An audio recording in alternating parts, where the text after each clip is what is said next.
L'actualité du livre religieux ce mois-ci, eh bien, c'est une nouveauté que j'ai envie de vous proposer, c'est-à-dire que j'ai envie de vous proposer une sélection jeunesse. Nous sommes à l'approche des fêtes de Noël et j'ai eu envie de vous proposer bien, des ouvrages peut-être à offrir aux enfants. 24 histoires pour attendre Noël avec les saints, c'est publié aux éditions MAM et c'est écrit par Bénédicte de Lélis.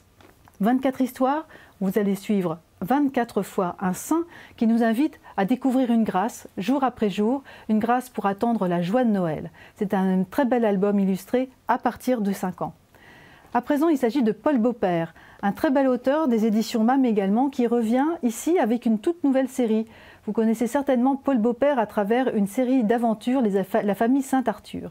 Eh bien ici, il revient avec un roman, une nouvelle série qui s'appelle Les Chroniques de Folbreuil. Eh bien c'est un ouvrage qui fait mouche, ce sont des romans formidables, de truculence, c'est drôle, c'est émouvant, c'est rocambolesque. Vous allez découvrir le roi Crépin Ier qui a fort à faire avec sa fille, la princesse Caline. Ils sont entourés d'écuyers, de vikings, de chevaliers, de moines également. Ce sont des ouvrages absolument réjouissants, des aventures comme tout le monde a envie de les lire. Ce sont des romans que nous conseillons à partir de 7-8 ans.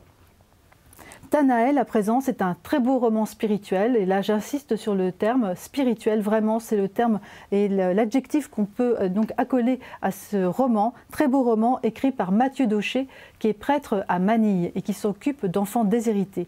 Vous le connaissez certainement, et ici il s'essaye avec énormément de bonheur à un roman pour enfants. C'est pour jeunes tout ça, plus particulièrement. Tanaël est le livre de vie, c'est publié aux éditions Plein Vent.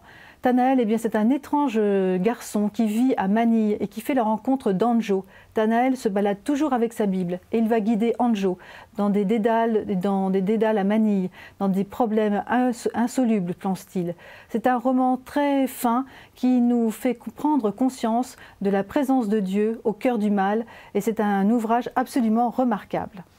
Et puis pour terminer, un album, La Brouette, aux éditions Pierre Tecky, un très beau texte exhumé de Edmond Rostand, magnifiquement illustré par Astrid Valence, où il est question d'une grand-mère qui cherche désespérément à attraper les rayons du soleil avec sa brouette pour illuminer la vie de son petit-fils.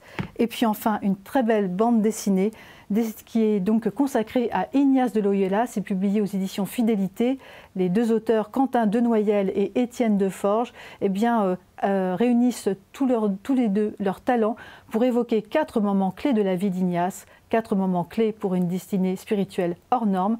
Voilà, j'espère que cette sélection vous plaira et vous stimulera pour offrir du sens aux enfants.